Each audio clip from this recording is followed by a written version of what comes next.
আল্লাহর নবী বেগুনা মাসুম হওয়ার পর সারা দিনে তিনি 100 বার করে তওবা করতেন। আপনি কি জিজ্ঞাসা করুন নিজের মনকে, সকালবেলা ফজরের নামাজের পর থেকে এ পর্যন্ত আপনি কতবার তওবা করতে পারলেন? ও জওয়ানেরা, যুবকেরা, মুমিন যিনি হবে আল্লাহর দরবারে বেশি বেশি তওবা করবে। তওবা শব্দের অর্থ হলো ফিরে যাওয়া, আল্লাহ পাকের দরবারের দিকে রুজু হয়ে যাওয়া। মুমিন বান্দা তওবাকারী হয়ে যাবে। আল্লাহর নবী বললেন, যারা গুনাহ করার পরে তওবা করে আল্লাহর বান্দা তারা নেক বান্দা। আর গুনাহ করার পরে গুনার উপরে অবিচল যারা থাকে, যারা বলে যেটা করেছি বেশ করেছি, ও মুসলমান আমার ভাইয়ানেরা, না না না, ওই ব্যক্তির কাছে ঈমান স্থান পেতে পারে না। দ্বিতীয় নম্বর, মুমিনের আলামত হলো মুমিন হবে ওয়াল হামিদুন, মুমিন যিনি আল্লাহ পাকের দরবারে প্রশংসা করবেন। দুনিয়াতে যারা মুমিন হয় এমন করে খাওয়া দাওয়া করার পরে আলহামদুলিল্লাহ বলে নেয়। মুমিন বান্দা যিনি ভালো কাজ হয়ে গেলে আলহামদুলিল্লাহ তিনি বলে নেন। যেদিন খাওয়া আল্লাহ দেয় আলহামদুলিল্লাহ বলেন। সন্তান আদি স্ত্রী পুত্র আল্লাহ যতটুকু দিয়েছেন এটার উপরে তিনি শুকরিয়া আদায় করে বলেন, আল্লাহ আপনার দরবারে আমি শুকরিয়া জ্ঞাপন করলাম। মুমিন বান্দাকে কেউ যখন জিজ্ঞাসা করে, ভাই কেমন আছো, ও মুমিন বান্দা এক বাক্যে বলে দেয়, আলহামদুলিল্লাহ আমি ভালো আছি। সদা সর্বদা শুকরিয়া আদায় করে।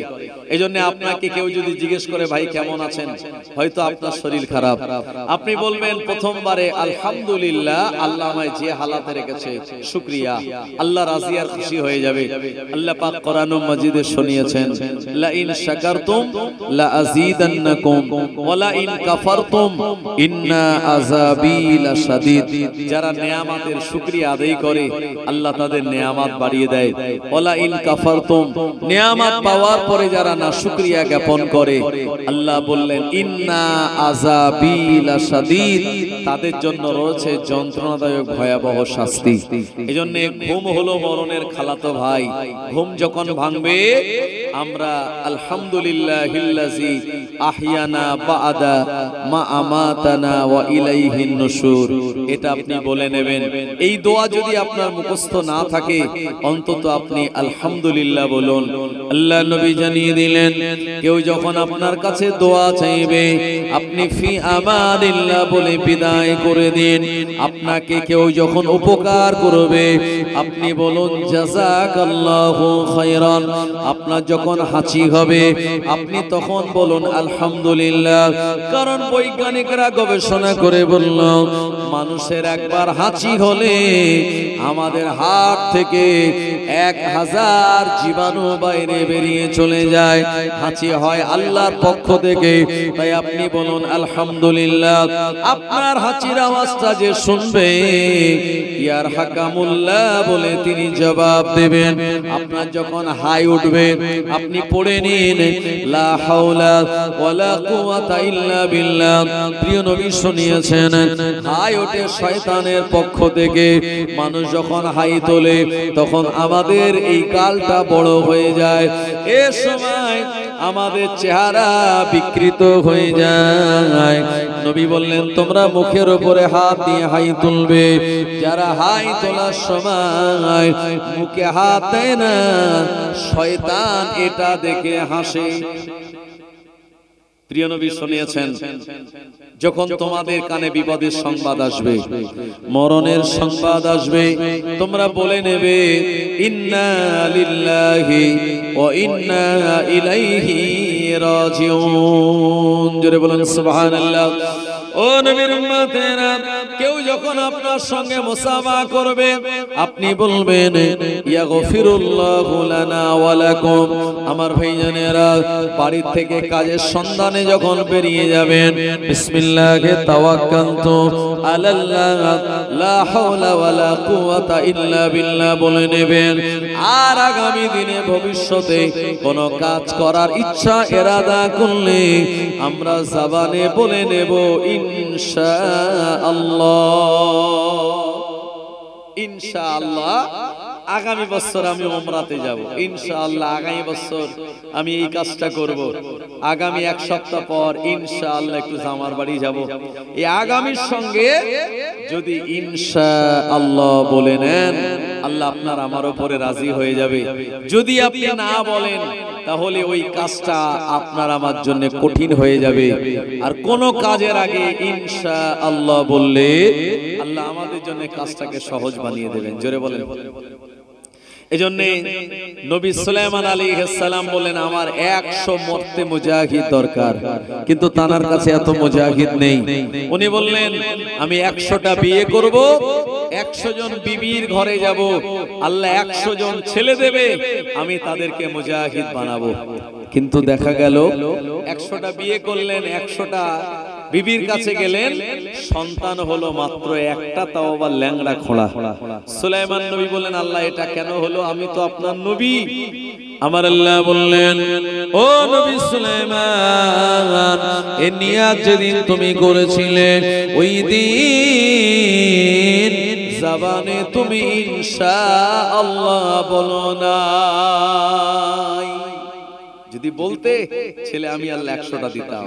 সুলাইমান নবী বুঝতে পারলেন হায় রে আমি তো খুব ভুল কাজ করে ফেলেছি, যদি ইনশাআল্লাহ বলতাম আল্লাহ আমায় 100 সন্তান দিতেন। আমাদের প্রিয় নবী তিনি যখন মদিনার মসজিদের সময় একদল ইহুদি আসলো, এসে বলছে ইয়াসআলুনাকা আনির রূহ, আপনি আমাদের রূহ সম্পর্কে বলুন। আল্লাহর হাবিব দিন-ও-দুনিয়ার বাদশা বললেন এই রূহ সম্পর্কে আমি তোমাদের এর জবাব আগামী কাল দিয়ে দেব, কিন্তু রাসূলুল্লাহর জবান থেকে ইনশাআল্লাহ এই কথাটা ছেড়ে গেল। প্রিয় নবীর কাছে যখন কেউ কিছু জিজ্ঞাসা করতেন, নবীজি মন গড়া কিছু বলতেন না, যা বলতেন সবটাই আল্লাহ তাআলার পক্ষ থেকে প্রেরিত ওহী আর মেসেজ বার্তা। আল্লাহ পাক শুনিয়েছেন মা ইয়ানতিকু আনিল হাওয়া ইন হুয়া ইল্লা ওয়াহয়ু ইউহা, আমার নবী প্রবৃত্তির অনুসরণ করে কোনো কথা বলেন না, যা বলেন সব আল্লাহ তাআলার পক্ষ থেকে প্রেরিত ওহী মেসেজ বার্তা। আল্লাহ নবীর কাছে ইহুদিরা এসে বলল ও মুহাম্মদ ইবনে আব্দুল্লাহ আপনি আমাদের রূহ সম্পর্কে বলুন। নবীজি বললেন আগামী কাল তোমাদের জবাবটা দিয়ে দেব, কিন্তু না না না, আল্লাহর হাবিবের জবানে ইনশাআল্লাহ ছেড়ে গিয়েছিল। ও নবীর উম্মত-উম্মাতানিরা, এমন করে দেখা গেল 2 দিন 4 দিন হয়ে গেল, 1 সপ্তাহ 10 দিন পেরিয়ে গেল, জিবরাইল আলাইহিস সালাম আল্লাহর নবীর কাছে তিনি আসেন না। নবীজি আমার বড় চিন্তায় পড়ে গেলেন, কি ব্যাপার জিবরাইল আমিন আমার কাছে সারা দিনে 2 বার 4 বার 5 বার করে আসতো, অথচ আজকে প্রায় কম বেশি 10 দিনের বেশি সময় হয়ে গেল, জিবরাইল আমিন আমার কাছে কেন আসে না? কোন নবীর কাছে জিবরাইল ফেরেশতা 1000 বার, কোন নবীর কাছে 500 বার 700 বার, আর আমাদের নবীর কাছে জিবরাইল ফেরেশতা এসেছেন টোটালে 24,000 বার। জোরে বলবেন না কতবার? 24,000 বার। জিবরাইল আলাইহিস সালাম 2 সপ্তাহ পরে রাসূলের দরবারে আসলেন। আসার পরে নবীজি বললেন জিবরাইল আমি কি ভুল করলাম নাকি আমি আল্লাহর সঙ্গে কোনো নাফরমানি করে ফেললাম, তুমি আমার কাছে 15 দিন আসোনি?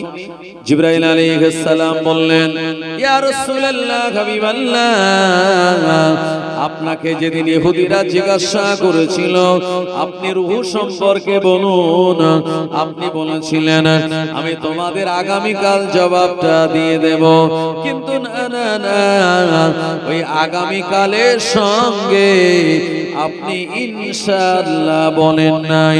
এ কারণে আল্লাহ পাক আমায় 15 দিন আসতে মানা করে দিয়েছিলেন। আল্লাহর হাবিব কথাটা শোনার পর তার চোখ দিয়ে ঝরঝর করে পানি গড়িয়ে যায়। জিবরাইল আলাইহিস সালাম বললেন, ইয়া রাসূলুল্লাহ, হাবিবাল্লাহ, হুজুর এটা আপনার কোনো খাতা নয়, এটা আপনার কোনো ভুল নয়। আল্লাহ পাক আপনার উম্মতকে শিক্ষা দেওয়ার জন্য বলে পাঠিয়ে দিয়েছে, আগামীতে ভবিষ্যতে কোনো কাজ করার ইচ্ছা এরাদা করে নিয়াত করলে ও কথাটার সঙ্গে ইনশাআল্লাহ বলে নিতে হবে। জোরে হবে না? এই জন্য আজ থেকে নিয়ত করুন, যদি মনে করেন আগামীর সঙ্গে কোনো কাজে নিয়ত করব, ওই কথার সঙ্গে আপনি বলবেন ইনশাআল্লাহ আগামীকাল, আগামী সপ্তাহে, আগামী মাসে, আগামী বছর ইনশাআল্লাহ এই কাজটা করব। যদি কাজটা আপনার আমার জন্য কঠিন হয়, এই ইনশাআল্লাহ বলার কারণে আল্লাহ কাজটাকে আমাদের জন্য সহজ বানিয়ে দেবেন। একবার জোরে বলুন সুবহানাল্লাহ। ভাই একজন চাচাজি গরু কিনতে যাচ্ছিল, একটা মাদ্রাসার ছেলের সঙ্গে দেখা। চাচাজি কোথায় যাচ্ছেন? তো বলল একটু গরু কিনতে যাচ্ছি। তো বলল ইনশাআল্লাহ বললে ভালো হতো না? বলছে কেন? আমার পকেটে টাকা, হাটে গরু, মাঝখানে আবার ইনশাআল্লাহ এটা ঢুকবে কেন? বলল না একটু বললে হতো। তো সে আর ইনশাআল্লাহ বলেনি। ভাই এখন গরুর হাটে যখন গিয়ে গরু পছন্দ করেছে, গরু কিনতে যাবে, পকেটে হাত দিয়ে দেখে টাকা নেই। এই গরুর হাটে দালাল পকেট মারে সব থাকে কি থাকে না? তো পকেটে আর টাকা নেই। এ তখন চিন্তা করলো গরু পছন্দ করলাম কিন্তু টাকা তো পকেট মার হয়ে গেছে। গরু আর না কিনে খালি হাতে বাড়ি আসছিল। মাদ্রাসার ছেলেটার সঙ্গে দেখা। চাচাজি সেই গরু?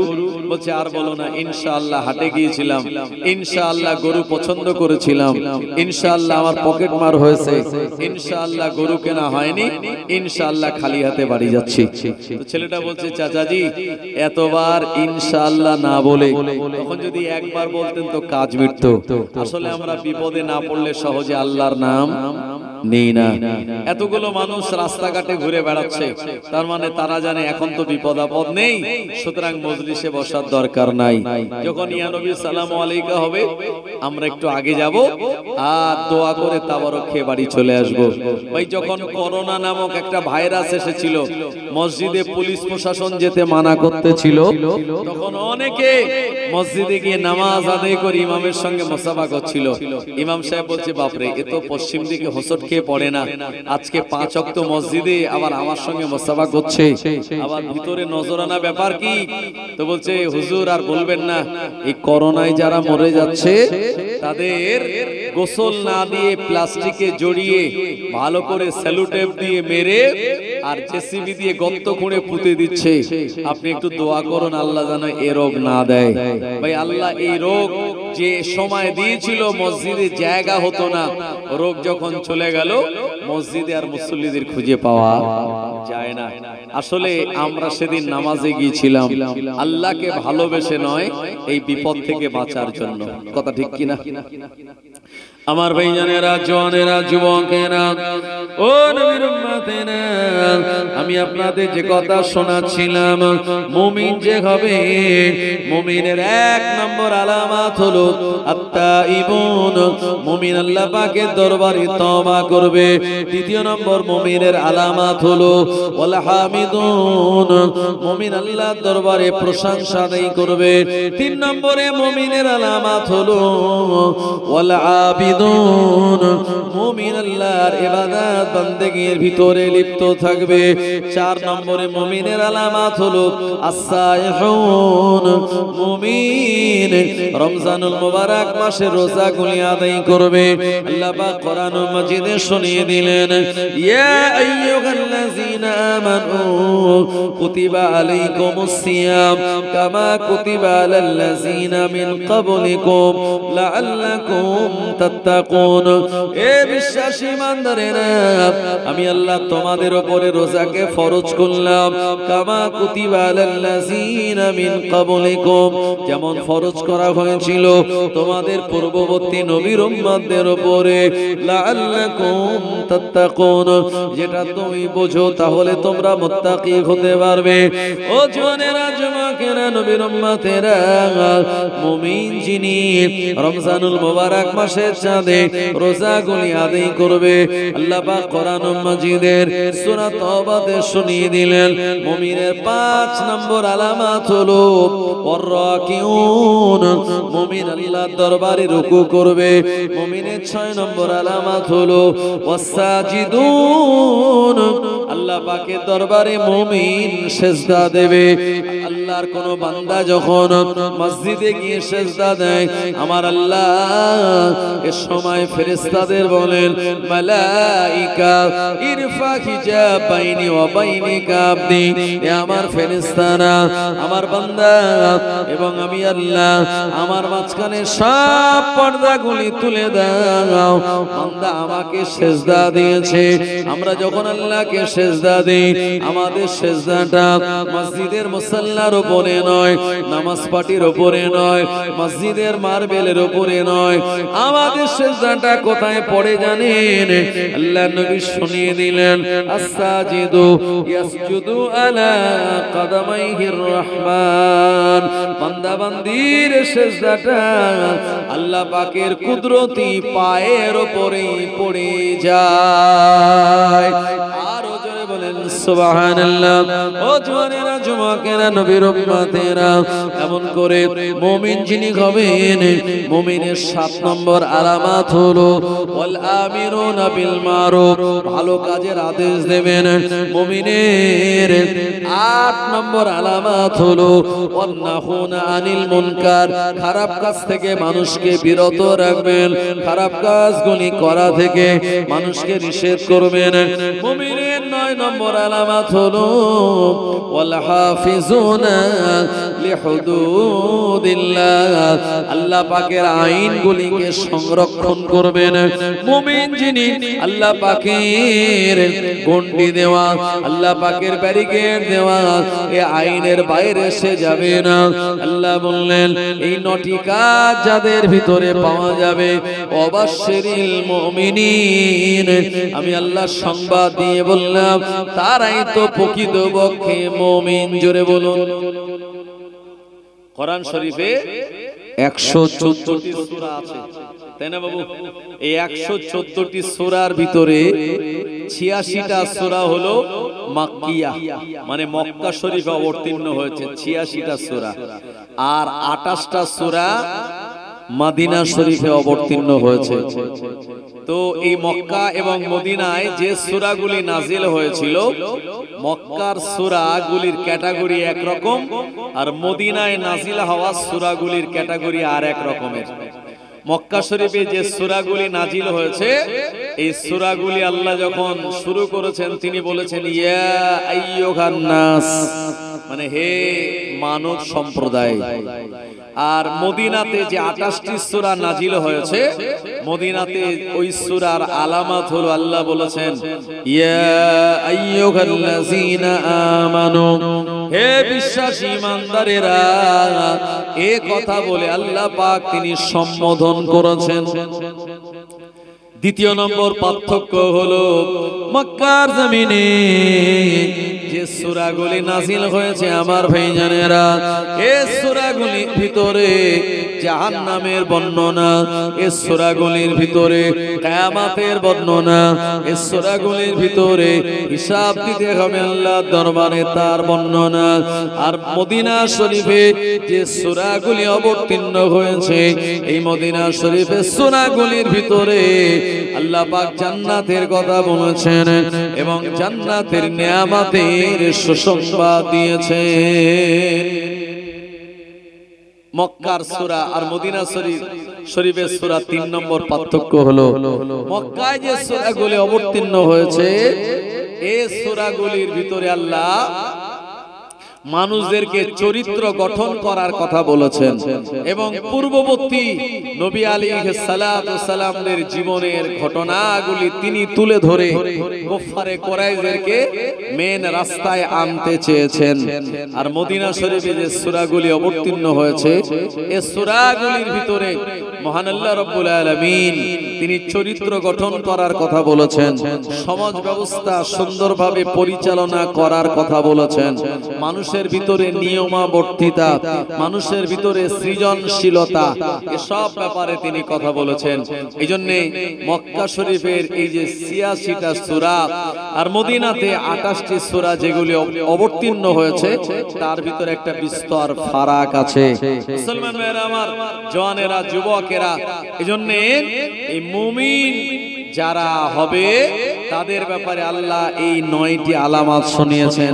আল্লাহ পাক শুনিয়েছেন মুমিনদের ভিতরে এই আলামতগুলি থাকবেই থাকবে। এছাড়াও মুমিনের ভিতরে অতিরিক্ত আলামত থাকবে। সেটা কি?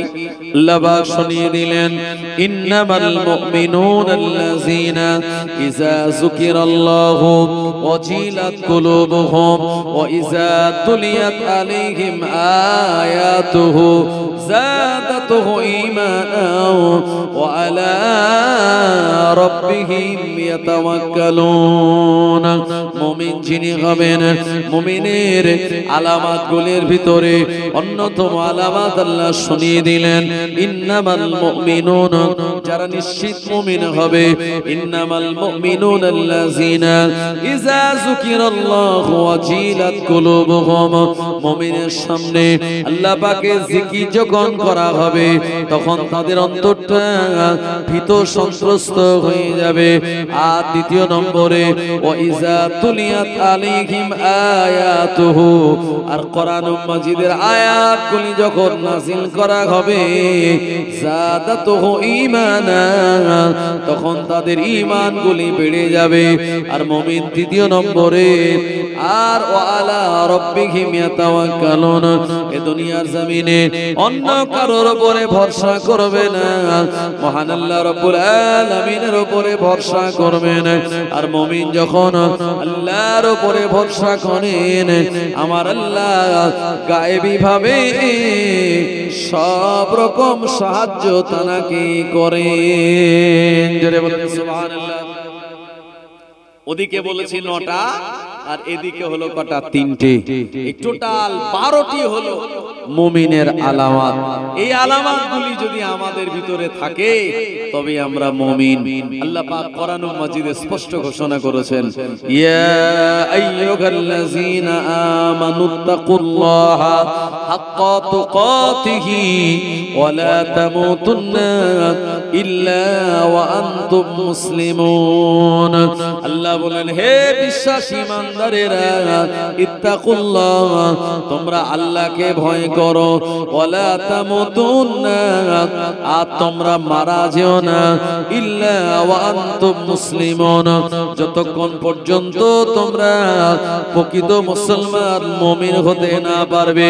আমার ভাইজানেরা, আল্লাহ নবী শুনিয়ে দিলেন, আল কবরু আউয়ালু মানজিল মিন মানাজিলিল আখিরাত, আখিরাতে যাওয়ার যতগুলো খাটিয়ার মানজিল হবে সব থেকে আখিরাতের প্রথম খাটির নাম হলো কবর। এই কবর নামক খাটিতে যে ছাড় পেয়ে যাবে, আমার আল্লাহ অন্যান্য খাটিগুলি তার জন্য পার হওয়াটা সহজ করে দেবে। জোরে বলেন সুবহানাল্লাহ। ইমাম মালিক রাহমাতুল্লাহ আলাইহির নাম শুনেছেন আপনারা? ইমাম মালিক রাহমাতুল্লাহ আলাইহি, তানার জামানায় একটা ঘটনা ঘটেছিল। এই আমরা যারা ইমানদার মুমিন, আমাদের ঈমান নষ্ট হয় কয়েকটা কারণে। তার ভিতরে রাসূলুল্লাহ বলেছেন অন্যতম কারণ হলো অকসফুল মুহসিনাতুল মুমিনাতুল গাফিলা, আও কামা ক্বালা আলাইহিস সালাম। নবী বললেন, কোন সতীসাধ্বী রমণীর উপরে মিথ্যা অপবাদ দেওয়া। যেমন আমাদের ফুসফুসে করোনা নামক এই ভাইরাস গেলে ফুসফুস ড্যামেজ হয়ে মানুষটা যেমন মারা যাচ্ছিল শ্বাসকষ্টে, তো ঈমান হলো একটি মূল্যবান সম্পদ মুসলমানের কাছে। ভাই, ঈমান যদি বাঁচানো না যায় তাহলে আল্লাহকে পাওয়া আমাদের জন্য খুব কঠিন হয়ে যাবে। এজন্য ঈমান ধ্বংস হতে পারে কিছু কিছু ভাইরাসে, কিছু কিছু কথায় আর কিছু কিছু কাজে। কোন কোন কাজে ঈমানগুলি দুর্বল হয়, নষ্ট হয়, প্রিয় নবী সেগুলি আমাদের শুনিয়েছেন। নবীজি শুনিয়েছেন যে কোন সতীসাধ্যী রমণীর উপরে কেউ যদি মিথ্যা অপবাদ দেয় তাহলে তার ঈমানটা ধ্বংস হবে। ধরুন পাশের বাড়িতে একজন তার মেয়ে বিয়ে দিয়ে বলে অন্য জায়গা থেকে উকিল মারফত লোক এনেছে তার মেয়েটাকে দেখাবে বলে। এখন ছেলের আব্বা মেয়েটাকে দেখে মোটামুটি পছন্দ হয়ে গেছে। পছন্দ হয়ে যাওয়ার পর চিন্তা করলো যে এই মেয়ে তো দেখে পছন্দ হলো, কোরআন শরীফ ধরেছে, ভালো করে তেলাওয়াত করেছে, যা প্রশ্ন করলাম সবই বলতে পারলো, তো পাশের বাড়ি গিয়ে একটু খবর নিয়ে দেখি যে মেয়েটা কেমন। তো ছেলের আব্বা বলছে ভাই একটু বসেন, আমি আসছি বাইরে থেকে। বাইরে যাওয়ার নাম করে পাশের বাড়িতে একজনের বাড়ি গিয়ে জিজ্ঞেস করছে, ভাই এই পাশের বাড়িতে আমি মেয়ে দেখতে এসেছিলাম, তো যেহেতু আমি আমার ছেলের সঙ্গে এই মেয়েটারে বিয়ে দেব, তাই এই মেয়েটার ব্যাপারে যদি কিছু তথ্য আপনি আমায় দেন। এ সময় লোকটা চিন্তা করছে যার মেয়ের ব্যাপারে আমার কাছে জিজ্ঞেস করতে এসছে ওই মেয়ের বাপের সঙ্গে আমার মোটেও হয় না, হয়তো আলাদা পার্টি করে, জমি জায়গা নিয়ে ঝগড়া আছে, আলাদা দল করে, এজন্য হয়তো মনোমালিন্য আছে। ওই সময় ওই লোকটা বলল এক কাজ করুন ভাই, উপরে আসুন, চেয়ারে বসার জায়গা দিল, দিয়ে বলছে ভাই আপনার আর খেয়ে দে কাজ নেই, দেশ দুনিয়ায় এত মেয়ে থাকতে এই মেয়েটারে দেখতে এসছেন, এই মেয়েটা এই এই এই এই সব দু চার কথা বানিয়ে বানিয়ে বলে দিল। ভাই এটা হলো এমন একটা কঠিন ভাইরাস রোগ, যদি নামাজ কালাম পড়ার পরে আপনার আমার ভিতরে এই রকম রোগ থাকে, এই রোগের কারণে আমাদের ঈমানটা ধ্বংস হবে। এটা রাসূলুল্লাহ বলেছেন, আমি বলছি না ভাই। এজন্য যার মেয়ে শিয়ানা তার মাথায় টেনশন থাকে যে মেয়েটারে কোন জায়গায় ভালো পাত্র দেখে বিয়ে দেব। আপনার উচিত পাশের বাড়ির কোন মুসলমানের মেয়ে শিয়ানা হলে তার জন্য সম্বন্ধ ডেকে আনা, আর আপনি সম্বন্ধ না এনে যদি ভাঙচি দেন তাহলে মনে রাখবেন আপনার ওই নামাজ আল্লাহ জান্নাতে নিয়ে যেতে পারবে না। মুসলমান ভাইরা আমার, ইমাম মালিক রাহমাতুল্লাহ আলাইহির জামানায় একটা ঘটনা ঘটেছিল। আল্লাহ পাকের একজন বান্দী দুনিয়া থেকে ইন্তেকাল করলেন, দুনিয়া থেকে বিদায় নিলেন। ওই মহিলাটাকে গোসল দেওয়ার জন্য অন্য একটা মহিলা গেল, আর ওই মহিলাটাকে অন্য আরেকজন মহিলা গোসল দিচ্ছিল। ও জওয়ানেরা যুবকেরা, গোসল দিতে দিতে এমন সময় দেখা গেল ওই গোসল দেওয়া মহিলার হাত আর মৃত ব্যক্তির উরতের সঙ্গে লেগে গেল। যে গোসল দিচ্ছিল তার হাত আর মৃত ব্যক্তির উরতের সঙ্গে সেটে গেছে পুরো। এখন কোন মতে এই হাতটাকে ছাড়াতে পারছে না। খবরটা মোটামুটি ভাইরাল হলো, এলাকার লোকজন আসলো। কিছু কিছু লোক যুক্তি দিলে এক কাজ করো, লোকটা তো মারা গেছে, তাই তার উরতের চামড়া কেটে এর হাতটাকে ছাড়িয়ে আনো। ভাই লাশটা যাদের যাদের আত্মীয় বললো না মৃত ব্যক্তির গায়ের চামড়া আমরা কাটতে দেব না। কিছু লোক বললো তাহলে এক কাজ করো, হাত যখন ছাড়ানো যাচ্ছে না, এই মহিলার হাতের চামড়া কোন রকম ছুরি দিয়ে কেটে হাতটাকে ছাড়াও। মৃত ব্যক্তির অন্তত তার গায়ে দাগ লাগবে না। এই যে মহিলাটা গোসল দিচ্ছিল সে বলছে না, আমি একজন জীবিত মহিলার আমার হাতের চামড়া কেটে এটা বার করবে হাত, তোমার ভীষণ লাগবে, এটা আমি হতে দিতে পারি না। এমত অবস্থায় হাতটাকে কোনোভাবেই ছাড়াতে পারে না। ভাই এই খবর ও জামানার ইমাম মালিক রাহমাতুল্লাহ আলাইহির দরবারে গেল, হুজুর এই এই খবর, এই এই ফতোয়া, এখন আপনি এর একটা মসলার মীমাংসা করে দিন যে কেন এমনটা হলো আর কোন কাজ করলে ওই মহিলার হাতটা ছেড়ে যাবে। ইমাম মালিক রাহমাতুল্লাহ আলাইহি এমন একজন ইমাম, মদিনার জমিনে যিনি কোনদিন জুতো পায়ে দিয়ে বেড়াতেন না। ইমাম মালিক রাহমাতুল্লাহ আলাইহি জীবনে কোনদিন মদিনার জমিনে কোন উট আর ঘোড়ার পিঠে তিনি চড়তেন না। আল্লাহর নবীর সঙ্গে বেয়াদবি হয়ে যাবে এই ভয়ে আমার ভাইজানেরা ইমাম মালিক রাহমাতুল্লাহ আলাইহি চলে গেলেন। ওই মহিলাকে জিজ্ঞাসা করলেন, যে মহিলাটা গোসল দিচ্ছিল, বললেন আল্লাহর বান্দি একবার তুমি বলো এই মৃত ব্যক্তির ব্যাপারে কোনোদিন কোন অপবাদ তুমি দিয়েছো নাকি?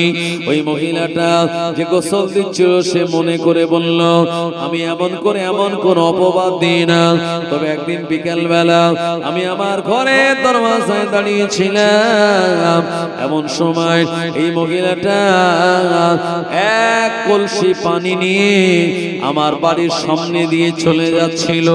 এই মহিলাটাকে দেখে আমি অন্য এক প্রতিবেশী মহিলাকে বললাম, দেখো দেখো আমার বাড়ির সামনে দিয়ে যে মহিলাটা যায়, এই মহিলাটার চরিত্র মোটেও ভালো না, এই মহিলাটা হলো একজন জিনাকারিনী মহিলা।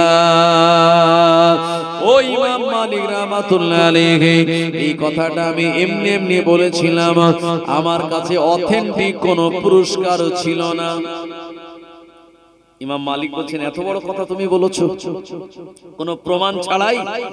এজন্য আল্লাহ পাক শুনিয়েছেন, ইন্না বাদা যন্নি ইসমুন, কিছু কিছু ধারণা আমাদের জন্য গুনার কারণ। আমরা ধারণা করে অনেক কথা বলি না, এই আল্লাহ পাক শুনিয়েছেন ইন্না বাদা যন্নি ইসমুন, এই ধারণা করে কথা বলা গুনার কারণ। প্রিয় নবী শুনিয়েছেন, কাফা বিল মারওয়াতি কাযিবান আইয়ুহাদ্দিসা বিকুল্লি মা সামিয়া আও কামা ক্বালা নবী সাল্লাল্লাহু আলাইহি ওয়াসাল্লাম। এই হাদিসটা বুখারী শরীফে এসেছে। বুখারী শরীফের প্রথম বাবের নাম হলো কিতাবুল ঈমান। আর আমরা যারা মুসলমান, আমাদের কাছে সবথেকে দামি সম্পদ একটু বলেন ঈমান। ইমাম বুখারীর পূর্ণাঙ্গ একটা বড় নাম আছে। ইমাম বুখারীর পূর্ণাঙ্গ নাম হলো আবু আব্দুল্লাহ মুহাম্মদ বিন ইসমাইল বিন ইব্রাহিম বিন বারদিসবা আল জুফি, জানাকে শুধু আমরা ইমাম বুখারী বলি না, তার একটা এত বড় নাম আবু আব্দুল্লাহ মুহাম্মদ বিন ইসমাইল বিন ইব্রাহিম বিন বারদিসবা আল জুফি। তিনি উজবেকিস্তানের বোখারা নগরীতে 194 হিজরিতে জন্মগ্রহণ করেছিলেন আর 256 হিজরিতে ইন্তেকাল করেছিলেন। আমার ভাইজানেরা, এমন করে ইমাম বুখারী রাহমাতুল্লাহ আলাইহি একটা কিতাব লিখেছেন। এই কিতাবটার নাম কি? বুখারী শরীফ। আমরা বলি ভাই বুখারী শরীফ, শুধু এটার নাম বুখারী শরীফ নয়, বুখারী শরীফের একটা বিরাট বড় নাম আছে। বুখারী শরীফের নাম কি জানেন? আল জামিউ সাহিহুল মুসনাদ ওয়াল মুখতাসার মিন উমুরি রাসূলিল্লাহ সাল্লাল্লাহু আলাইহি ওয়াসাল্লাম ওয়া সুনানিহি ওয়া আইয়ামিহি। জোরে বলেন সুবহানাল্লাহ। এই বুখারী শরীফের এত বড় নাম আল জামিউ সাহিহুল মুসনাদুল মুখতাসার মিন উমুরি রাসূলিল্লাহ সাল্লাল্লাহু আলাইহি ওয়াসাল্লাম ওয়া সুনানিহি ওয়া আইয়ামিহি। কিতাবুল্লাহ মানে আল্লাহর কালামের পরে যে কিতাবের স্থান, এটার নাম কি? এই বুখারী শরীফ। আমার ভাইজানেরা, তো এই ইমাম বুখারী রাহমাতুল্লাহ আলাইহি এই হাদিসটা তিনি কিতাবুল ঈমান নামক বাবে এনেছেন। কাফা বিল মারওয়াতি কাযিবান আইয়ুহাদ্দিসা বিকুল্লি মা সামিয়া। আল্লাহর নবী শুনিয়ে দিলেন ওই ব্যক্তিটা মিথ্যাবাদী হওয়ার জন্য এটাই যথেষ্ট। ওই ব্যক্তিটা জবানে যা শুনলো ওটা যাচাই বাছাই না করে সমাজে বলে বেড়ানো, এটাই হলো তার মিথ্যাবাদীর জন্য যথেষ্ট। ইমাম মালিক রাহমাতুল্লাহ আলাইহি বললেন, এ মহিলা, ওই মহিলাটার ব্যাপারে তুমি যে অপবাদ দিয়েছো এটা সম্পূর্ণ মিথ্যা বানোয়াট। না না না, এই মৃত ব্যক্তি জীবনে জিনাকারিনী ছিলেন না। এই মহিলাটা আল্লাহ পাকের একজন নেক বান্দী। আপনি তার ব্যাপারে ধারণা করে কথা বলেছেন, এ কারণে আপনার হাতটা মৃত ব্যক্তির উরুতের সঙ্গে লেগে গিয়েছে। কি করা যাবে? ইমাম মালিক রাহমাতুল্লাহ আলাইহি এ সময় তিনি ফতোয়া দিলেন, তার হাত কাটার দরকার নাই, ওই মৃত ব্যক্তির গায়ে চামড়া কাটার দরকার নাই। যেহেতু মিথ্যা করে একজন মহিলার উপরে জিনাকারিনী মহিলা বলে অপবাদ দিয়েছে, এ কারণে যে মহিলা গোসল দিচ্ছিল তার পিঠে 80টা বেত্রা বেত্রাঘাত করো, 80টা দোররা চাবুক মারো, 80টা বেত্রাঘাত করলে পরে হাত এমনি এমনি উঠে যাবে। ইমাম মালিক রাহমাতুল্লাহ আলাইহির ফতোয়া, কঠিন ফতোয়া। এই ফতোয়া মেনে নিয়ে ওই মহিলা যার হাত মৃত ব্যক্তির উরুতের সঙ্গে লেগে গেছে তার পিঠে এক এক করে আপনার 10, 20, 20, 30, 40, 50, 60, 70টা চাবুক মারা হলো। তখনও পর্যন্ত হাত ছোটে না। যে 80টা চাবুক মারা হয়ে গেল, আমার আল্লাহর অপার কুদরতি ক্ষমতায় সঙ্গে সঙ্গে তার হাতটা ছিঁড়ে গেল। ও নবীর উম্মতেরা, ইমাম মালিক রাহমাতুল্লাহ আলাইহি ওই মহিলাটাকে বললেন, আপনি তওবা করুন, জীবনে কোনোদিন কোন মানুষের ব্যাপারে এমন অপবাদ আপনি দেবেন না। এমন অপবাদ দিলে পরে আপনার ভিতর ঈমান নামক দামি জিনিসটা স্থান পাবে না। অপবাদ দেওয়া এটা ঈমানের ক্ষতিকারক একটা জিনিস। অপবাদ দিলে পরে আপনার ঈমান নামক দামি জিনিসটা বরবাদ হয়ে যাবে। আর অপবাদ দেওয়া এটা কোনো মুসলমানের আলামত নয়, এটা হলো ইহুদিদের আলামত, মুনাফিকের আলামত। ভাই আপনারা জানেন প্রিয় নবী 6ষ্ঠ হিজরিতে একটা যুদ্ধের ময়দানে গিয়েছিলেন। এই যুদ্ধটার নাম হলো বনি মুস্তালিকের যুদ্ধ। কিতাবের নাম হলো আর রাহিকুল মাখতুম। লেখকের নাম আল্লামা শফিউল্লাহ মুবারকপুরী রাহমাতুল্লাহ আলাইহি। তিনি তার কিতাবে লিখেছেন, প্রিয় নবীজি বনি মুস্তালিকের প্রান্তরে সফর করেছিলেন। এ সময় তিনি লটারি করে তানার বিবিদের ভিতর থেকে আয়েশা রাদিয়াল্লাহু আনহাকে নিয়ে তিনি সফর করলেন। নবীজি যখন সফর করতেন কোন একজন বিবিকে নিতেন, লটারির মাধ্যমে তাদেরকে নির্ধারণ করতেন যে এই সফরে কোন বিবি আমার সঙ্গে যাবে। তো আম্মা আয়েশা একটা হাওদার পিঠে চড়ে বনি মুস্তালিকে গেলেন। আমার ভাইজানেরা, এই জায়গায় গিয়ে লড়াই হলো না। আল্লাহ নবী সাহাবীরা বনি মুস্তালিকের ময়দানে যাওয়ার পর নবীজি সাহাবীদের তাকবীরের হুঙ্কার পাওয়ার পর দুশমনেরা এরা ময়দান ছেড়ে পালিয়ে চলে গেল। আমার ভাইজানেরা, নবীজি আমার গানিমাতের মালগুলিকে সংগ্রহ করে সাহাবে কেরামদের বললেন, বাবা সাহাবীরা চলো চলো এবারে আমরা মদিনার দিকে ফিরে যাই।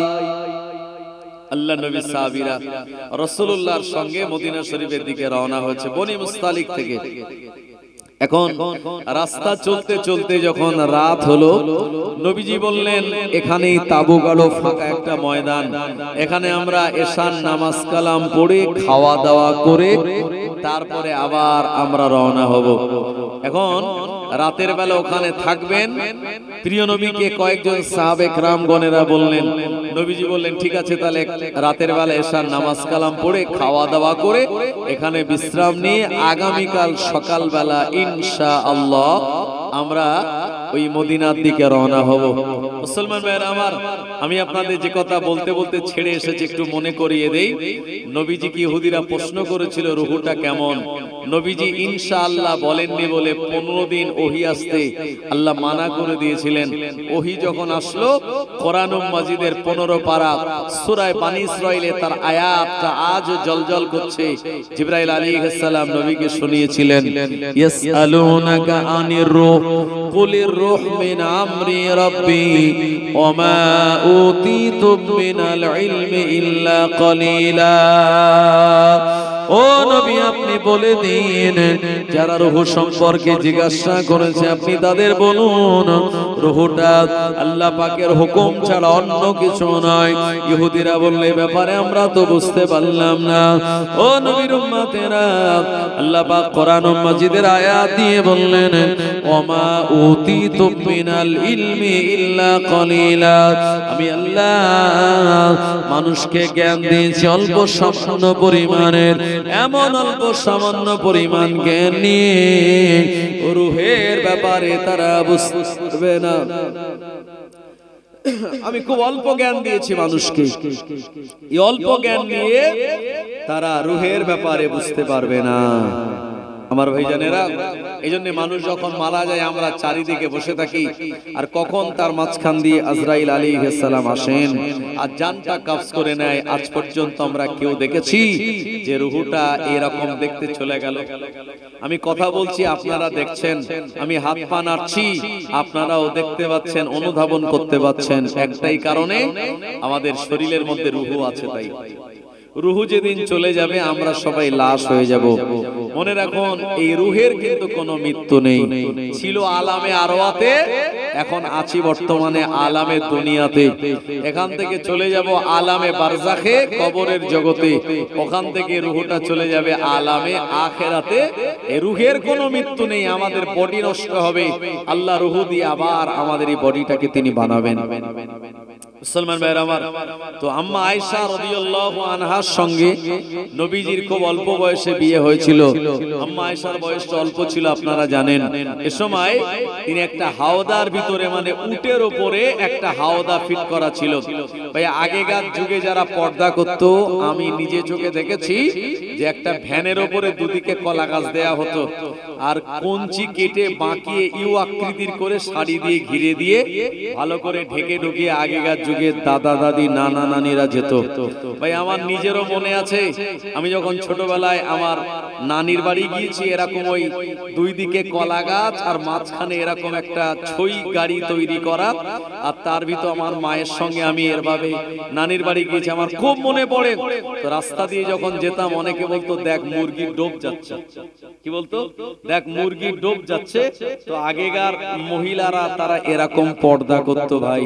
জি, তো আসলে পর্দা তো ফরজ, এখন তো পর্দা ভাই জর্দাবাত হয়ে গেছে। কথা ঠিক কিনা? পর্দার আর অস্তিত্ব আমাদের সমাজে নাই। দেখুন, একদিকে জলসা হচ্ছে, আর একদিকে কিভাবে সব মা বোনেরা, আমাদের ঘরের মা বোনেরা তারা ঘুরে ঘুরে বেড়াচ্ছে। আল্লাহ মা বোনেদের ইজ্জত দিয়েছে না দেয়নি? দিয়েছে। কারণ ইসলামের জন্য রক্ত দিয়েছে প্রথম এই একজন মহিলা সাহাবিয়া, জানার নাম হলো হযরত সুমাইয়া। নবীজি কালেমার দাওয়াত নিয়ে কোন পুরুষের কাছে যাননি, সর্বপ্রথম গিয়েছিলেন তানার বিবি আম্মা জান খাদিজা রাদিয়াল্লাহু আনহার কাছে। আমার ভাইজানেরা, এমন করে নারীদেরকে ও জামানায় মেরে ফেলা হতো, জীবন্ত দাফন করা হতো। রাসূলুল্লাহ নারীদের সম্মান দিয়ে বললেন, আল জান্নাতু তাহতা আকদামুল উম্মাহাত, মায়ের কদমের তলায় সন্তানের জান্নাত। আল্লাহ নারীদের এত সম্মান দিয়েছে, অথচ সেই নারীরা তাদের সম্মানকে রাখতে না পেরে নিজেরাই নিজেদের সম্মানকে ভুলুণ্ঠিত করে দিয়েছে। কথা ঠিক কিনা? আজও যদি বোরকা পরা কোনো মহিলা রাস্তাঘাটে বার হয় বা মাদ্রাসায় বা স্কুলে যায়, আর এই মহিলাটার বিনা পণে বিয়ে হয়ে যাবে। কিন্তু আজকে এই বোরকা পর্দা এগুলি আমরা দূরে সরিয়ে দেওয়ার জন্য ভাই মেয়েদের বিবাহ হতে চায় না, এবং বিবাহ হলেও ছেলের পক্ষের মানুষেরা মোটা পণের তারা দাবি করে, যদিও চেয়ে পণ নেওয়া শরীয়তের সম্পূর্ণ হারাম। যে কথা বলছিলাম, আম্মা আয়েশা এরকম একটা উটের উপর এরকম একটা ঘেরা গাড়ি ছিল, ওই ছই গাড়ি মতো, তার উপরে বসেছিলেন, আর ওখানেই তিনি রাতের বেলা থেকেছেন। সকাল হয়ে গেল, আল্লাহর নবী ফজরের আযান দিতে বললেন সাহাবে کرامদের। আল্লাহর নবী সাহাবীরা ফজরের আযান দিলেন। মরুভূমির ফাঁকা ময়দানে ফজরের নামাজ পড়া হলো। এই সময় আম্মা আয়েশা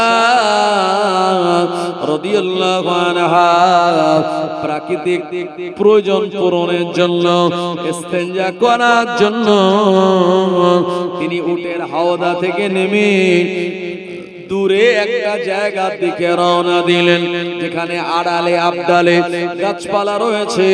ওই জায়গাতে তিনি ইস্তেঞ্জা করে আসতে পারবেন। আমার ভাইজানেরা, ইস্তেঞ্জা করে তিনি যখন ফিরছেন, এই সময় তার গলায় হাত দিয়ে দেখলেন আম্মা আয়েশা রাদিয়াল্লাহু আনহার গলায় যে হার ছিল, ওই হারটা নেই, হারটা কোন জায়গায় পড়ে গিয়েছে।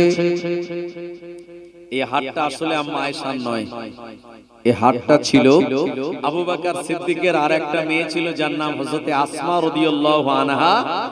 বোনের হার বোন ধার করে পড়েছিল। আয়েশা রাদিয়াল্লাহু আনহা ভাবলেন এটা তো বোনের হার, আর হারটা হারিয়ে গেল যদি খুঁজে না পাই তো আমার যে বোন সে একদিকে যেমন মনটা খারাপ হবে, আর আমি আয়েশা আমারও মনটা খারাপ হবে। ওই হারটাকে আবার খোঁজার জন্য তিনি আবার গেলেন ওই জায়গায়, গিয়ে খুঁজলেন। খুঁজতে খুঁজতে একটু দেরি হলো, যেহেতু অন্ধকারাচ্ছন্ন বেশি আলো নেই, তো খুব ভালো করে নিরিখ করে খুঁজতে গিয়ে আমার ভাইজানেরা এমন করে তিনি ওই হাটটা খুঁজে পেলেন বটে, কিন্তু অনেকটা সময় পেরিয়ে গেল। শুনছেন আমার কথা ভাই? আমি কোনো ফালতু গল্প করছি না, আমি আপনাদের কাছে হাদিস এবং কোরআনের কিছু আলোচনা রাখছি। বাবু, আজকের যুগে কোরআন ও হাদিসের কদর কমে গেছে, তাই না? যারা একটু হাসাতে পারবে, হ্যাঁ, আপনার বিরাট লম্বা চওড়া গল্প বলতে পারবে, তাদের এখন মার্কেটে চাহিদা বেশি। জি, তবে ওয়াজ করাটা এটা আমার পেশা নয়, এটা হলো দ্বীনের খেদমতের একটা নেশা। কারণ আল্লাহ আমায় একটা সরকারি চাকরি দিয়েছে ভাই, মাস গেলে একটা মোটা অঙ্কের আল্লাহ ব্যবস্থা করে দিয়েছে রুজি রুটির। সুতরাং জলসা করি আল্লাহর হস্তে মানুষকে কোরআন ও হাদিসের কিছু নির্যাস দিয়ে, যাতে আমরা সেগুলি আমাল করতে পারি, আর আমিও বলে যেন কিছু সওয়াব পাই। এই নিয়তে আল্লাহ যেন আমাদের সবার নিয়তকে কবুল করেন। জোরে বলেন আল্লাহুম্মা আমিন। ভাই, এখন আম্মা আয়েশা এসে যখন দেখছেন যে পুরো ময়দান ফাঁকা, ওই জায়গায় কাফেলা কেউ নেই, সাহাবী এবং নবীরা সবাই চলে গিয়েছেন। আম্মা আয়েশা রাদিয়াল্লাহু আনহা এই সময় তিনি হালকা পাতলা, তানার বয়সটা ছিল আপনার 13 থেকে 14 বছরের মতো, এরকম একজন। ও জওয়ানেরা, যুবকেরা, কাউকে দেখতে না পেয়ে তিনি বুঝতে পারলেন কাফেলার মানুষজনেরা সবাই চলে গেল মদিনার দিকে। আমি কোন দিকে যাব? রাস্তা আমি চিনি না, মরুভূমির ময়দানে মদিনা শরীফ কোন দিকে আমি লোকেশন জানি না। আম্মা আয়েশা তিনি ছিলেন একজন বুদ্ধিমতী নারী। দেরি না করে তানার কাছে একটা চাদর ছিল বাবা, এই চাদরটাকে তিনি আর নিজের গায়ের উপরে দিয়ে ওই জায়গায় মুড়ি দিয়ে শুয়ে পড়লেন। চাদরটা মুড়ি দিয়ে, শীতকালে আমরা যেমন চাদর মুড়ি দিয়ে শুয়ে পড়ি, ওইভাবে শুয়ে পড়লেন। এখন প্রিয় নবীজির একটা কত সুন্দর সিস্টেম ছিল, শুনলে অবাক হবেন। রাসূলুল্লাহ যখন কাফেলা নিয়ে চলতেন, কাফেলার পিছন দিকে একজন লোককে তিনি ফিট করতেন, সাহাবীকে। তোমার দায়িত্ব হলো কেউ যদি হারিয়ে যায় বা কেউ যদি কোনো কিছু সম্পদ ফেলে রেখে আসে, হারানো জিনিস, আর এগুলো নিয়ে তারপরে তুমি আসবে। এটা রাসূলুল্লাহর নির্দেশ ছিল। তো নবীর একজন সাহাবী যার নাম হলো সাফওয়ান বিন মুআত্তাল, বুখারীতে তার নাম এসেছে। কি নাম বললাম? সাফওয়ান বিন মুআত্তাল রাদিয়াল্লাহু আনহু। উনি পিছনে ছিলেন কাফেলার, আর টুকটুক টুকটুক করে এগিয়ে এসে দেখছে ফাঁকা মরুভূমির ময়দানে কাফেলার লোকজন কেউ নাই, অথচ একজন কেউ যেন চাদর মুড়ি দিয়ে শুয়ে আছে। তো উনি চাদর মুড়ি দিয়ে শুয়ে আছে, ওনাকে দেখে বুঝতে পারলেন, কারণ চাদরটা তিনি চিনতেন, এই চাদরটা নবীজির হাদিয়া দেওয়া আম্মা আয়েশার চাদর। এবং আম্মা আয়েশাই ছিলেন একমাত্র মহিলা যিনি দুর্বল এবং রোগা পাতলা। সাফওয়ান ইবনে মুআত্তাল রাদিয়াল্লাহু আনহু দেখে চিনতে পেরে গেলেন ইনি আর অন্য কেউ নয়, আল্লাহর নবীর পাক বিবি আমাদের আম্মা হযরত আয়েশা রাদিয়াল্লাহু আনহা। ও জওয়ানেরা, যুবকেরা, এই সময় তিনি জবানে বললেন ইন্না লিল্লাহি ওয়া ইন্না ইলাইহি রাজিউন। এতটুকু কথা, এই কথা যেই বলেছেন আম্মা আয়েশার ঘুম ভেঙে গেছে। উনি চাদরটা তুলে যখন মুখটা বার করেছেন, দেখছেন রাসূলের একজন সাহাবী। আর এটা পর্দার আয়াত নাজিল হওয়ার পরের ঘটনা। পর্দার আয়াত যখন নাযিল হয়নি সাফওয়ান ইবনে মুআত্তালকে আম্মা আয়েশা দেখেছেন, আয়েশা রাদিয়াল্লাহু আনহাকে সাফওয়ান ইবনে মুআত্তাল দেখেছেন। তো যেহেতু পর্দার আয়াত নাযিল হওয়ার পরের ঘটনা, সাফওয়ান ইবনে মুআত্তাল বললেন ইন্না লিল্লাহি ওয়া ইন্না ইলাইহি রাজিউন বলে তিনি তার উটটাকে বসিয়ে দিলেন। আল্লাহর নবীর পাক বিবি আমাদের আম্মা হযরত আয়েশা রাদিয়াল্লাহু আনহা এই উটের উপরে তিনি সওয়ার হলেন বটে, কিন্তু উটের পিঠে কোনো কিছু দিয়ে ঘেরা ছিল না, খালি উট। টানতে টানতে উটের লাগাম ধরে টানতে টানতে সাফওয়ান ইবনে মুআত্তাল উনি যখন মদিনা শরীফের দিকে রওনা হলেন, অনেকটা রাস্তা যাওয়ার পর আল্লাহর নবী জোহরের নামাজের সময় তিনি কাফেলা থামিয়ে দিলেন, আর ওই জায়গায় জোহরের নামাজ কালাম পড়ার জন্য নিয়াত করলেন। আম্মা আয়েশা যে হাওদাতে ছিল, ওই হাওদা সমেত উট আরেকজন সাহাবী টানছে। তিনি মনে করছেন আমার এই হাওদার ভিতরে আম্মা আয়েশা আছে, কিন্তু নেই। আর এদিকে সাফওয়ান ইবনে মুআত্তাল রাসূলের বিবি আয়েশাকে বসিয়ে তিনি ওই দুপুরের সময় জোহরের নামাজের সময় কাফেলার কাছে গিয়ে পৌঁছেছেন। যেই পৌঁছেছেন ওই দলে ভাই কিছু মুনাফিক ছিল, আর মদিনায় কিছু মুনাফিকের বাড়বাড়ন্ত ছিল। তাদের ভিতরে একজন মুনাফিকের নাম হলো আব্দুল্লাহ বিন উবাই। ও যখন দেখলো আয়েশার থাকার কথা হাওদার ভিতরে আছে, রাসূলের একজন সাহাবী সাফওয়ান বিন মুআত্তালের উটের উপরে, এ সময় ওই মুনাফিক বলা শুরু করে দিল যে রাসূলের বিবির সঙ্গে ওই সাহাবীর একটা প্রেম প্রীতি ভালোবাসা আছে। জোরে বলেন নাউজুবিল্লাহ, জোরে বলবেন না আমার ভাইজানেরা। মুনাফিক আব্দুল্লাহ বিন উবাই আল্লাহর নবীর পাক বিবি আম্মা জান আয়েশা রাদিয়াল্লাহু আনহার ব্যাপারে এমন কথা যখন রটিয়ে দিল, এই কথাটা দ্রুত গতিতে রাসূলুল্লাহর সাহাবীদের কানে পৌঁছে গেল। কারণ ভালো কথা প্রচার হয় কম, আর কোন বদনাম দুর্নাম এটা খুব তাড়াতাড়ি প্রচার হয়। আল্লাহর নবীর সাহাবীদের কানে খবর চলে গেল। নবীজি সাহাবীরা আল্লাহর নবীর কানে এমন খবর দিলেন, আল্লাহর নবী শোনার সঙ্গে সঙ্গে মনটা দানার খারাপ হয়ে গেল। কিন্তু না না না, বিবি আয়েশা রাদিয়াল্লাহু আনহাকে তিনি কিছুই বললেন না। আম্মা আয়েশা সাফওয়ান ইবনে মুআত্তালের উটের উপর থেকে নেমে গিয়ে ওই হাওদা যুক্ত উটের ভিতরে তিনি চলে গেলেন।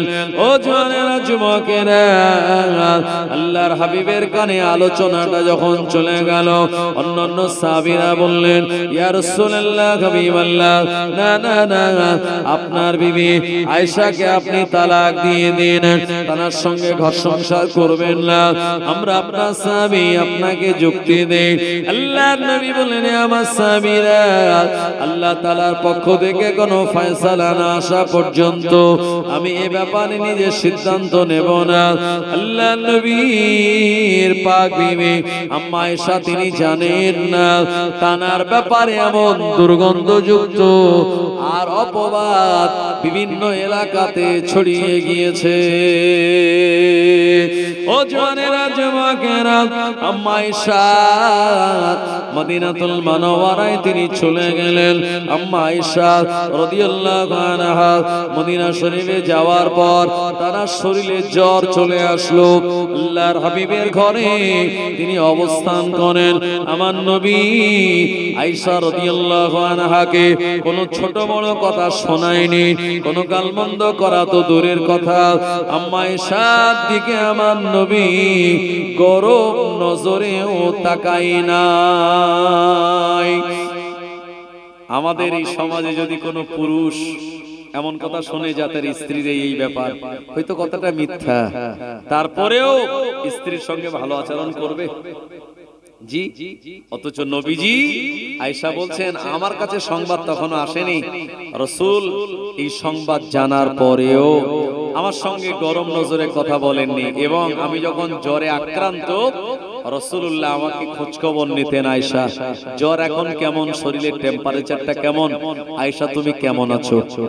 আম্মা আয়েশা তিনি বলেন অন্যান্য বারে যখন আমার জ্বর হয় বা শরীরটা খারাপ হয়, আমার নবী আমার মাথার কাছে এসে বসে যায়, আমার কপালটা একটু টিপে দেয়, আমার মাথাতে হাত বোলায়। কিন্তু না না না, এইবারে আমার নবী শুধু সংবাদ নেন আমি কেমন আছি, আমাকে একটু সেবা করে না, আমার মাথাটা টিপে দেয় না, আমার মাথার গোড়ায় এসে বসে না। আম্মা আয়েশা বলেন, নবীজি যখন আমার সঙ্গে এমন আচরণ করেন আমার মনে মনে একটু দুঃখ হয়। আমি আমার নবীকে এত ভালোবাসি, শরীরটা আমার খারাপ, নবীজি কেন আমার কাছে এসে বসেন না? ও জওয়ানেরা, যুবকেরা, নবীজির কানে এর আগে তো মুনাফিকেরা এমন বিষযুক্ত কথাটা শুনিয়ে দিয়েছে। এ সময় হযরত আলী রাদিয়াল্লাহু আনহু বলেছিলেন, ইয়া রাসূলুল্লাহ, হাবিবাল্লাহ, আয়েশাকে আপনি তালাক দিয়ে দিন, মদিনাতে অনেক নারীরা আছে, আপনি তাকে বিয়ে করতে পারবেন। আল্লাহর নবী বললেন, ও আলী, না না না, এ ব্যাপারে আমি এখনই কোনো ফয়সালা নিতে পারি না। ও নবীর উম্মত, উম্মাতানিরা, আল্লাহর নবীর পাক বিবি আম্মা আয়েশা রাদিয়াল্লাহু আনহা বলেন, আমার জ্বর হওয়ার পর আমি 1 মাস পর্যন্ত নবীর ঘরে থাকলাম, তখনও কোনো সংবাদ আমার কানে যায় নাই। আল্লাহর নবী আমায় কিছু বলেন নাই। কয়েকদিন পেরিয়ে যাওয়ার পর আল্লাহর হাবিবকে আমি বললাম, ইয়া রাসূলুল্লাহ, ইয়া হাবিবাল্লাহ, হুজুর আপনি যদি আমায় অনুমতি দেন, আমি আয়েশা একবার আমার আব্বাজান আবু বকরের বাড়ি চলে যাই। রাসূল বলেন, আয়েশা, শরীরটা তোমার খারাপ, তো যাও তোমার আব্বার বাড়ি, আমার পক্ষ থেকে কোনো রকমের বাধা নাই। আম্মা আয়েশা তিনি রাসূলুল্লাহর ঘর থেকে তিনি তার আব্বার ঘরে গেলেন। এই জায়গায় যাওয়ার পর আবু বকর সিদ্দিক তিনিও কিছু বলেন নাই, মা তিনিও কিছু বলেন নাই।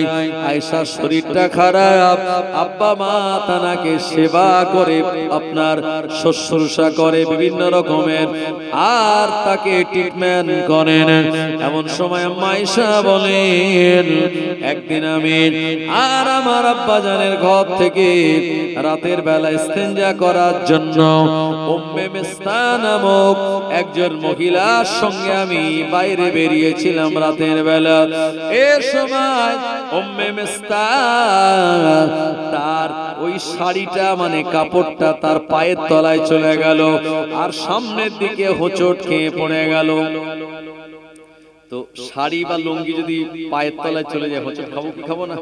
তো উম্মে মিস্তার এমন অবস্থা হলো।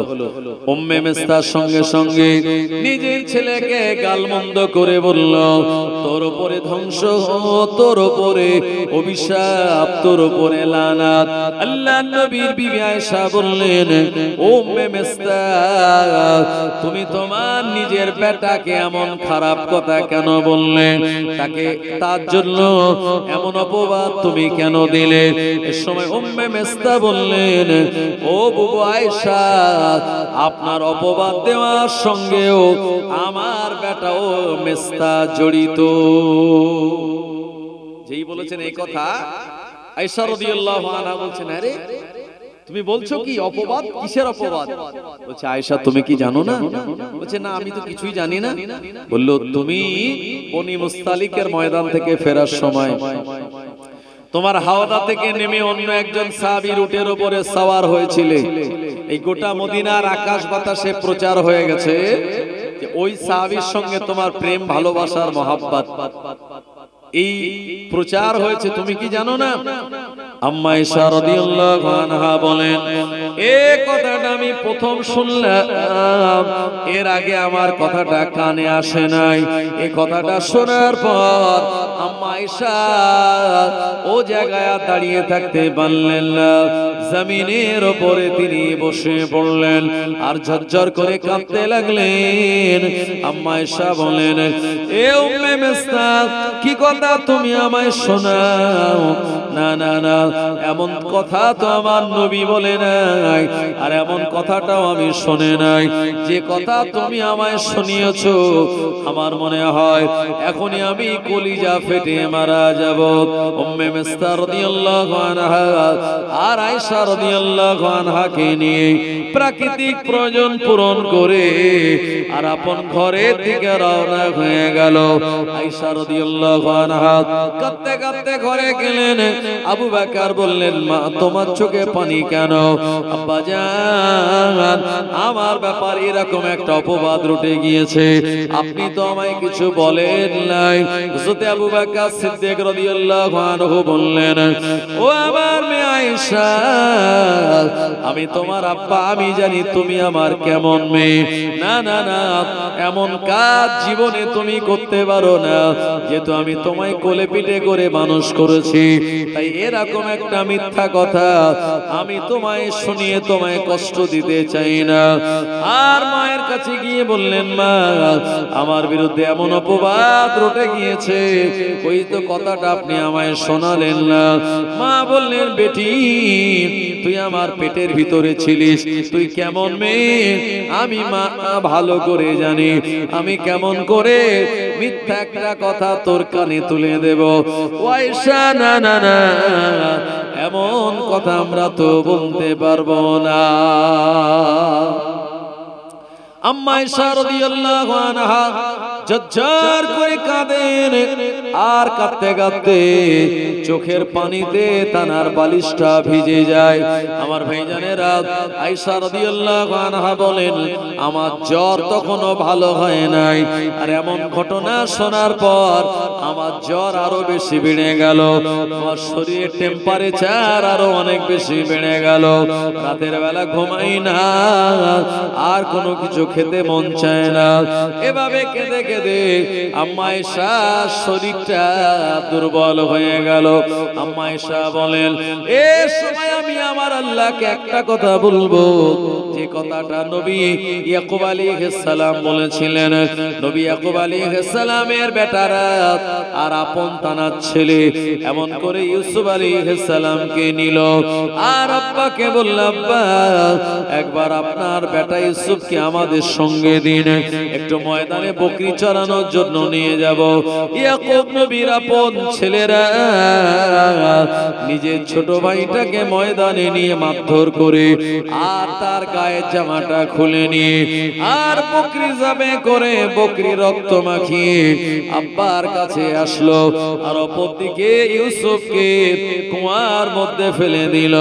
আব্বা কি বলল, আব্বা দুর্ভাগ্যবশত আমরা ইউসুফকে একটা আলের মাথায় বসিয়ে রেখে বকরি চড়াচ্ছিলাম, খেলাধুলায় লিপ্ত ছিলাম, এমন সময় জঙ্গলের একটা বাঘ এসে আপনার ছোট বেটা ইউসুফকে তুলে নিয়ে চলে গেল। ইয়াকুব আলাইহিস সালাম বলেছিলেন, না না না, এটা হতে পারে না, প্রমাণ হিসাবে তোমরা কি আমায় দেখাবে? ওরা ছাগলের রক্ত লাগা জামা লিখিয়ে দিয়েছিল।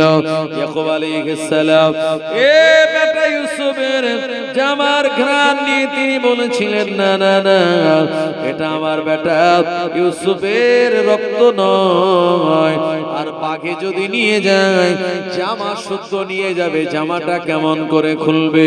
না না না, এ কথা বলে তোমরা আমায় ধোঁকা দিচ্ছ। ইয়াকুব আলাইহিস সালাম এ সন্তান ইউসুফের ভালোবাসায় মহব্বতে তিনি কান্নাকাটি শুরু করে দিয়েছিলেন। ও জানেরা যুবকেরা, ইয়াকুব আলাইহিস সালাম সন্তান ইউসুফের মায়া আর ভালোবাসায় কাঁদতে কাঁদতে তার দুটো চোখ বাবা অন্ধ হয়ে গিয়েছিল। ইয়াকুব আলাইহিস সালাম বলেছিলেন, ফাসবরুন জামিল আল্লাহুল মুস্তাআনু আলা মা তাসিফুন। আয়েশা রাদিয়াল্লাহু আনহা বললেন, ইয়াকুব নবী সন্তানকে হারিয়ে যে কথা বলেছিলেন, আমি আয়েশা এখন আমার কাছে ওই কথা বলা ছাড়া আর কোনো দ্বিতীয় কথা নেই, আর দ্বিতীয় কোনো রাস্তা নেই, তবে আল্লাহর উপরে তিনি ভরসা করেছেন। আল্লাহ, আমি আয়েশা, আমি একজন সতী সাধ্বী রমণী, আমি একজন পাক রাসূলের বিবি, এ ব্যাপারে আপনি আমাকে অবশ্যই শুনিয়ে দেবেন এবং নবীকেও জানিয়ে দেবেন। আমি আশাবাদী, কারণ আমি প্রথমে আয়াত বলেছি, ওয়ালা তাহিনু ওয়ালা তাহজানু ওয়া আনতুমুল আ'লাউনা ইন কুনতুম মুমিনিন। আল্লাহ পাক শুনিয়েছেন তোমাদের কোনো চিন্তা নাই, তোমাদের কোনো পেরেশানি নাই, দুনিয়াতে তোমরাই বিজয়ী হবে, তবে শর্ত হলো তোমাদের মুমিন হওয়া লাগবে। আম্মা আয়েশা বললেন, ও রাব্বুল আলামিন, আল্লাহ আমার ব্যাপারে নিশ্চয়ই আপনি কোনো ফয়সালা আমার নবীকে শুনিয়ে দেবেন। তবে আম্মা আয়েশা জীবনে ধারণা করে নাই তানার এই অপবাদের ব্যাপারে কোরআন মাজিদের আয়াতখানা নাজিল হয়ে যাবে। ও জানেরা যুবকেরা, আম্মা আয়েশা রাদিয়াল্লাহু আনহা বলেন, একদিন দুপুরবেলা আমি আমার আব্বার বাড়িতে আমি শায়িত কাঁপতেছি। এমন সময় আমার আব্বা আবু বকর বললেন, ও আয়েশা তুমি খুশি হও, ও আয়েশা তুমি খুশি হও, আল্লাহর নবী দিন দুনিয়ার বাদশা আজকে দুপুরবেলা তিনি আমার বাড়ি আসেন। আর নবীজি জীবনে কোনোদিন দুপুরবেলা কারোর বাড়ি যান না। দুপুরবেলা আমার বাড়ি আসে মানে তিনি অবশ্যই তোমার ব্যাপারে কোন সুসংবাদ নিয়ে আসতেছেন। এ সময় আম্মা আয়েশা বলেন, আমি একটুখানি উঠে বসলাম। আল্লাহর নবী আবু বকর সিদ্দিকের বাড়িতে আসার জন্য অনুমতি চাইলেন, অনুমতি দেওয়া হলো। এ সময় আমার নবী বললেন, ও আমার সাহাবী আবু বকর, ও আমার বিবি আয়েশা, আল্লাহ পাক কোরআন মাজিদের সূরা নূরের 11 থেকে 21 নম্বর আয়াত পর্যন্ত তোমার ব্যাপারে নাজিল করে দিয়েছেন। আল্লাহ পাক শুনিয়েছেন, হাযা ইফকুন মুবিন। আয়েশার ব্যাপারে যে কথাটা বলা হয়েছে এটা হলো ইফকুন মুবিন। ইফকুন মানে হলো অপবাদ, মুবিন মানে হলো প্রকাশ্য। এটা হলো প্রকাশ্য অপবাদ। না না না, নবীর বিবি আয়েশা জীবনে কোনদিন এমনটা করতে পারে না। আরো জোরে বলেন সুবহানাল্লাহ। আর নবীর বিবি আয়েশা রাদিয়াল্লাহু আনহার সতীত্বের প্রমাণ যখন আমার আল্লাহ পাক দিয়ে দিলেন, আল্লাহর নবী সাহাবীরা অবাক হয়ে গেল। আর বেঈমান যারা মুনাফিক ছিল এদের মনটা কালো হয়ে গেল। আমার আল্লাহ আসমান থেকে আয়াত নাযিল করে দিয়ে আয়েশা রাদিয়াল্লাহু আনহাকে পুত পবিত্র বলে ঘোষণা করে দিয়েছিলেন। আরো জনে বলেন সুবহানাল্লাহ। আমার নবী বিবি আয়েশার জন্য দোয়া করেছিলেন। এজন্য আমার নবী থেকে যত সাহাবীরা হাদিস বর্ণনা করলেন, মহিলা সাহাবিয়াদের ভিতরে হযরত আয়েশা রাদিয়াল্লাহু আনহা সব থেকে বেশি হাদিস বর্ণনা করলেন। আমার ভাইজানেরা, তানার বর্ণিত হাদিসের সংখ্যা হলো 2210টা। একবার প্রাণ খুলে বলুন সুবহানাল্লাহ। নবীজি থেকে যিনি বেশি হাদিস বর্ণনা করেছেন সব থেকে ইনি হলেন আবু হুরায়রা রাদিয়াল্লাহু আনহু। যার বর্ণিত হাদিসের সংখ্যা হলো 5374টা। হযরত ইবনে আব্দুল্লাহ, হযরত আব্বাস রাদিয়াল্লাহু আনহু, হযরত আব্দুল্লাহ ইবনে আব্বাস রাদিয়াল্লাহু আনহু যিনি হাদিস বর্ণনা করেছেন 1660টা। আমার ভাইজানেরা, প্রিয় নবীকে যারা খেদমত করেছিল, নবীর সঙ্গে যারা ছিলেন, নবীর স্পেশাল দোয়া তানারা পেয়েছিলেন। এই স্পেশাল দোয়াগুলি পাওয়ার মাধ্যমে আমার আল্লাহ যেমন তাদের বরকত দিয়েছিল ইলমে, বরকত দিয়েছিল হায়াতে, আর আমার আল্লাহ তাদের বরকত দিয়েছিল ধন দৌলতে। জোরে বলেন। নবীজি দোয়া পেয়েছিলেন হযরত আনাস বিন মালিক রাদিয়াল্লাহু আনহু। জি, এইজন্য দোয়া হলো মুসলমানের সবথেকে বড় হাতিয়ার। কিন্তু দুঃখের সঙ্গে বলতে হয়, নতুন করে একটা দল বেরিয়েছে, তারা নামাজের পরে হাত তুলে মোনাজাত করাকে বেদাত বলছে। কথা ঠিক কি না? অথচ আল্লাহ পাক সূরা ইনশিরারের ভিতরে জানিয়েছে, ফাইজা ফারাগতা ফানসাব ওয়া ইলা রাব্বিকা ফারগাব। যখনই তোমরা আল্লাহর নামাজের থেকে তোমরা ফারেগ হবে ইবাদত থেকে, আল্লাহর দিকে তোমরা মনোনিবেশ করো সাহায্য চাওয়ার জন্য। এই তাফসীরের কিতাব আপনার তাফসীর ইবনে কাসির, যার মুসান্নিফ হলেন আল্লামা জারুল্লাহ জামাখশারী রাহমাতুল্লাহ আলাইহি, এই তাফসীরের কিতাব যদি তারা পড়তো, জীবনে তারা বলতো না যে নামাজের পরে হাত তুলে দোয়া করা বেদাত। আমার ভাইজানেরা, তারা আজকে বলছে যে আমরা বুকের উপরে হাত বাঁধবো মেয়েদের মতো, এটাই সহিহ তাদের মতবাদ।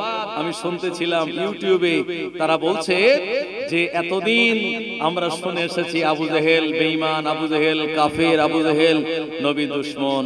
আমার ভাইজানেরা, বাংলাদেশের একজন ইল্লা মাযহাবির বক্তা, সে বলছে আরে না না না, আবু জেহেল বেঈমান নয়, বেদিন নয়, আবু জেহেল ঈমানদার ছিল। জোরে বলেন নাউজুবিল্লাহ। কি বলছে? বলছে আবু জাহেল সেও ঈমানদার ছিল। সে বলছে আবু জাহেল বলেছিল লা ইলাহা ইল্লাল্লাহ। একথা আজকে বলে মানুষের ঈমান ধ্বংস করছে। অথচ এই বদরের ময়দানে যুদ্ধ হয়েছিল 624 খ্রিস্টাব্দে, দ্বিতীয় হিজরিতে, রমজান মাসের 17 তারিখ। ভাই, যখন সাহাবীদের সংখ্যা 313 জন আর ওদের সংখ্যা 1000, মাত্র 14 জন সাহাবে কেরামদের শহীদ হওয়ার বিনিময়ে আল্লাহ পাক বদরের ময়দানে মুসলমানদের বিজয় দান করে দিয়েছিলেন। এই বদরের ময়দানে আবু জেহেলকে হত্যা করেছিল দুইজন আনসারী আপনার সন্তান। একজনের নাম হলো মাআজ, আর একজনের নাম হলো হযরতে মাওয়াইজ রাদিয়াল্লাহু আনহুমা।